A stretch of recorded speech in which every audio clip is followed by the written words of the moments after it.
Assalamualaikum warahmatullahi wabarakatuh. Hmm, Perkenalkan nama saya Suci Karlina, NPM 250146002. Hari ini kita akan membahas tentang memerangi fraud. Fraud merupakan salah satu ancaman terbesar bagi organisasi. Fraud bukan sekedar masalah administratif, tetapi tindakan sengaja yang merugikan banyak pihak. Kita akan mempelajari bagaimana mengenali, mencegah, mendeteksi dan menindaklanjuti fraud dengan pendekatan profesional berdasarkan standar akuntansi dan audit.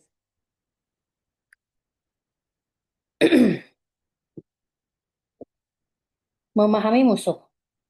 Kita harus tahu apa itu fraud, apa bedanya dengan error dan bentuk-bentuknya. Definisi fraud menurut Black's Law Dictionary, fraud adalah penyimpanan dari kebenaran yang disengaja untuk menipu pihak lain. Dalam konteks bisnis, fraud adalah tindakan ilegal yang dilakukan dengan sengaja untuk mendapatkan keuntungan pribadi atau kelompok dengan merugikan pihak lain. Di sini ada tabel perbandingan antara error dan fraud. Error, cirinya adalah tidak disengaja. Biasanya akibat kurangnya pelatihan, karena kelelahan, atau karena sistem yang buruk. Contoh salah memasukkan angka dalam laporan karena typo atau karena ada kesalahan hitung.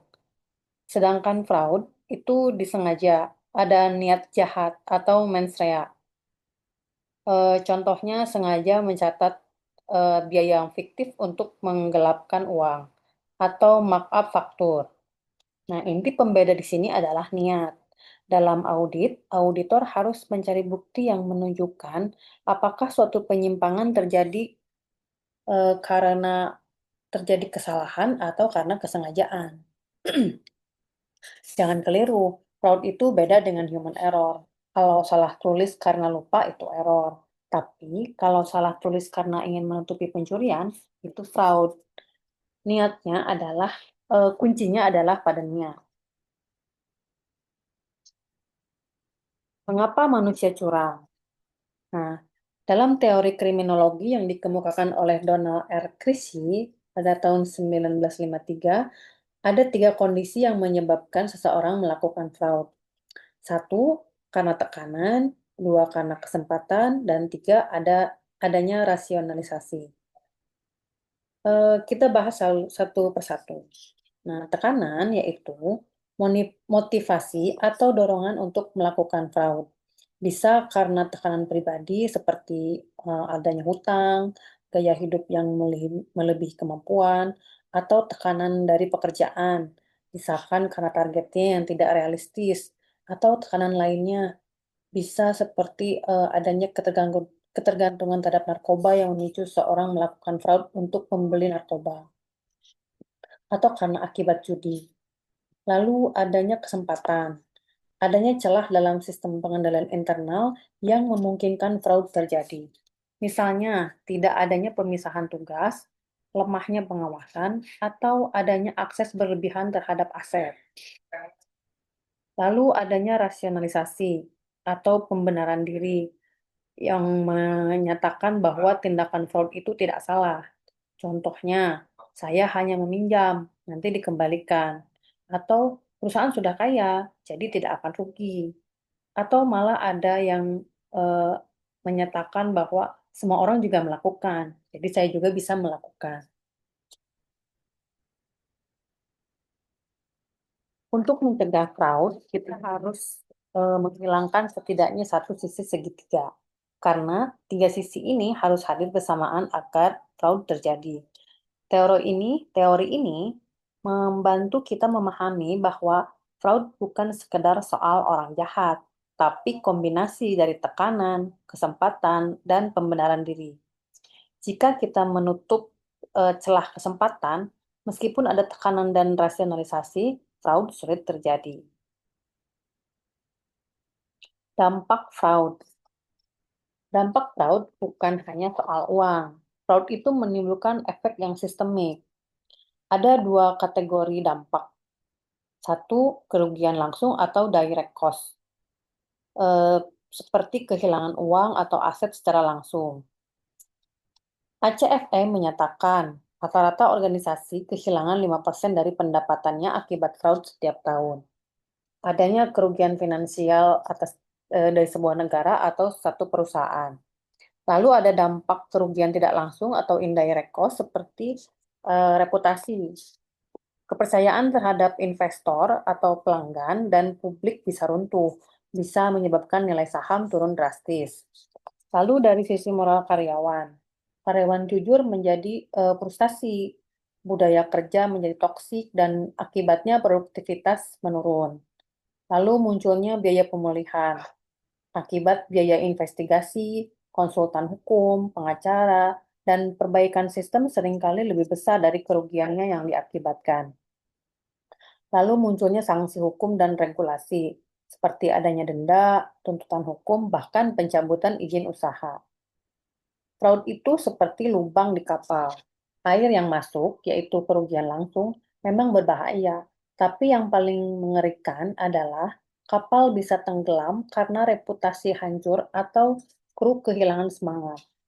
Dan munculnya biaya tidak langsung seringkali jauh lebih mahal.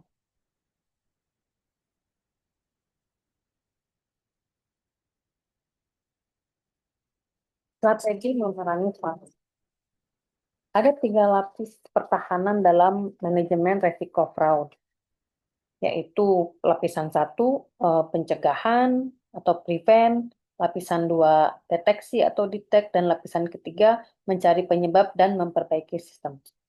Kita bahas satu persatu. Pencegahan pertama yaitu prevention.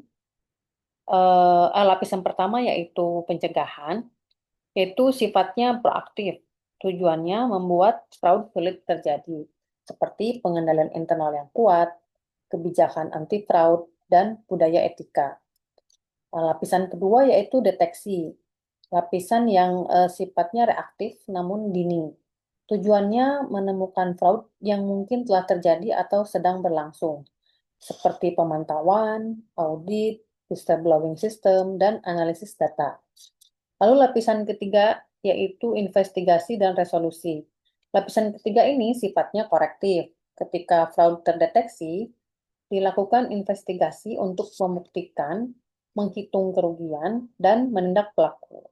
Hasilnya digunakan untuk memperbaiki sistem agar tidak terulang. Untuk memerangi fraud ini, jangan hanya mengandalkan satu lapisan. Kalau hanya pencegahan, kita mungkin lengah.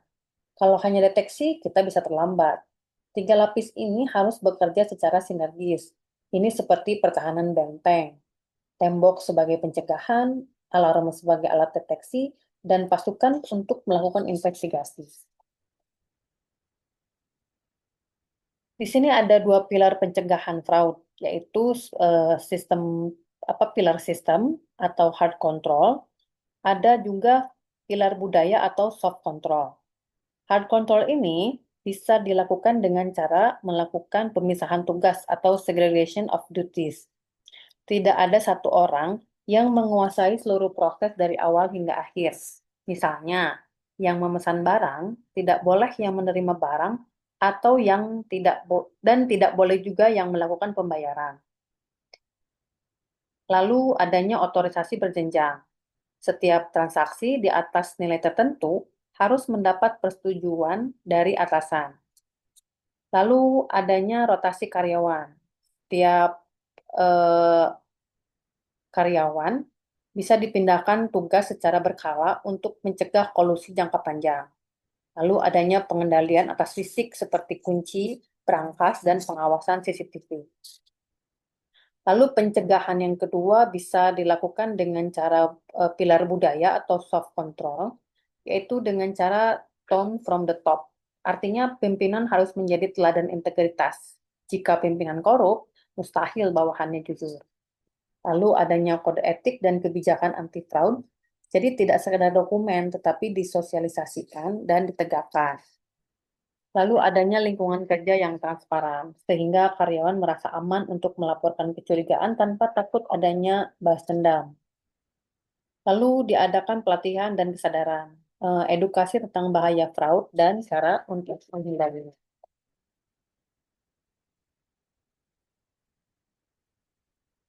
Pencegahan yang terbaik adalah menggabungkan sistem yang tepat dengan budaya yang kuat.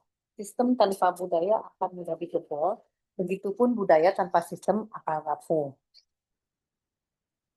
Deteksi dini atau memasang alarm. Deteksi dini ibarat alarm kebakaran. Semakin cepat kita tahu ada api, semakin kecil kerugian yang ditimbulkan. Jangan tunggu sampai laporan keuangan tahunan, karena fraud bisa sudah menggerogoti selama berbulan-bulan. Ada beberapa metode untuk menemukan fraud yang mungkin terjadi. Bisa dilakukan dengan 3 alat deteksi utama, yaitu adanya sistem whistleblowing atau sistem pelaporan pelanggaran. Yang kedua, alat untuk menganalisis data dan pemantauan anomali, lalu dengan cara mengaudit dadakan atau surprise audit. Kita bahas whistleblowing system, yaitu saluran pelaporan rahasia yang bisa dilakukan melalui hotline, email, atau aplikasi yang memungkinkan karyawan, vendor, atau publik melaporkan dugaan fraud.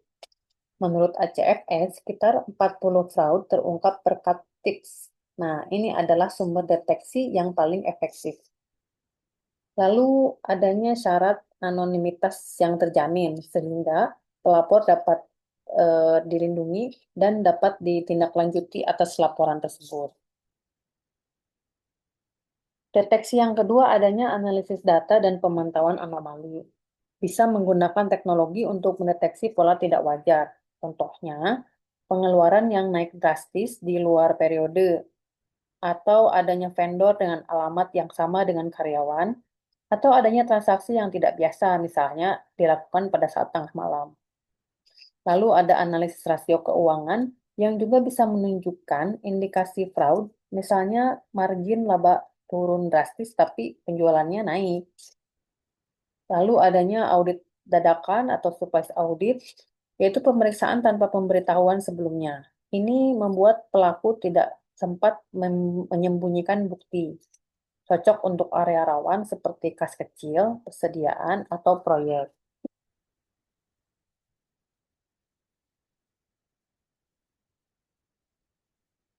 Lalu ada investigasi sebagai proses awal. Ketika alarm berbunyi, lakukan langkah investigasi. Ada beberapa tahapan audit investigasi sesuai standar IAPI atau SPS 5300 yang dikeluarkan pada tahun 2021. Yaitu ada mulai dari perencanaan, pengumpulan bukti, analisis, dan pelaporan. Perencanaan bisa dilakukan dengan membentuk tim investigasi, bisa dari internal ataupun eksternal. Lalu menentukan tujuan, misalnya membuktikan ada atau tidaknya fraud, lalu menghitung kerugian yang ditimbulkan. Lalu dengan menentukan ruang lingkup, bisa dengan periodenya, unitnya, atau transaksinya, dan menyusun program kerja. Tahapan yang kedua yaitu pengumpulan bukti. Buktinya bisa berupa bukti dokumenter seperti faktur, kontrak, email, atau laporan keuangan. Lalu ada bukti elektronik seperti data komputer, CCTV, atau rekaman. Lalu bukti fisik seperti adanya barang bukti. Lalu adanya kesaksian yang diperoleh melalui wawancara dengan saksi, pelapor, dan tersangka. Tahapan yang ketiga yaitu analisis dengan menghubungkan bukti satu sama lain untuk mencari konsistensi. Lalu menggunakan teknik analisis seperti Benford's Law untuk angka, data mining, atau link analisis. Tahapan terakhir yaitu pelaporan. Pelaporan harus efektif, berdasarkan bukti dan tidak memihak, berisi temuan, kesimpulan, dan rekomendasi perbaikan sistem. Investigasi bukan sekedar mencari siapa yang salah, tapi juga mengumpulkan bukti yang kuat agar pelaku dapat ditindak secara hukum dan perusahaan bisa memperbaiki kelemahan. Ada 2 senjata utama, yaitu akuntansi forensik dengan audit investigatif. Ada perbedaan di antara keduanya. Dari segi aspek, untuk fokusnya, akuntansi forensik itu litigasi dan penyelesaian hukum, sedangkan fokus utama pada audit investigatif yaitu mendeteksi dan membuktikan fraud untuk manajemen. Output yang dihasilkan oleh akuntansi forensik yaitu opini ahli, perhitungan kerugian, dan laporan untuk pengadilan. Sedangkan output untuk audit investigatif yaitu laporan temuan dan rekomendasi perbaikan sistem. Ruang lingkup dalam akuntansi forensik lebih luas, bisa mencakup valuasi, sengketa, atau dukungan hukum. Sedangkan ruang lingkup pada audit investigatif lebih spesifik pada investigasi atas fraud. Penggunanya untuk akuntansi forensik itu pengacara, ada hakim dan regulator. Sedangkan pengguna untuk audit investigatif yaitu manajemen, dewan direksi, dan komite audit. Keterampilan yang dibutuhkan untuk akuntansi forensik itu dari akuntansi, hukum, dan komunikasi pengadilan. Kalau keterampilan yang dibutuhkan untuk audit investigatif bisa dari akuntansi, audit, dan teknik investigasi. Keduanya ini saling melengkapi. Audit investigatif biasanya dilakukan pertama kali untuk mengungkap fraud. Lalu jika kasusnya dibawa ke pengadilan, akuntan forensik akan dihadirkan sebagai saksi ahli untuk menjelaskan kerugian dan metode kecurangan. Kesimpulan yang dapat kita tarik dari memerangi fraud ini adalah dengan cara mencegah, mendeteksi, dan menindak.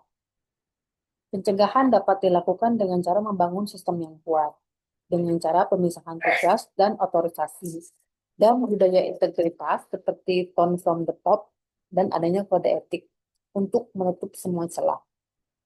Lalu melakukan deteksi dengan memasang alarm seperti memanfaatkan whistleblowing system, analisis data, dan audit yang mendadak. Jangan menunggu sampai laporan tahun. Lalu adanya tindakan, jika fraud terjadi, lakukan investigasi profesional sesuai standar dan tindak tegas pelaku, lalu memperbaiki sistem. Integritas adalah harga yang tidak bisa ditawar. Memerangi fraud adalah tanggung jawab kita semua, bukan hanya auditor atau akuntan, tapi setiap individu dalam organisasi. Dengan memahami fraud, kita bisa menjadi pahlawan integritas yang menjaga organisasi dari kehancuran. Demikian pemaparan tentang memerangi fraud, semoga dapat bermanfaat untuk kita semua. Terima kasih. Wassalamualaikum warahmatullahi wabarakatuh.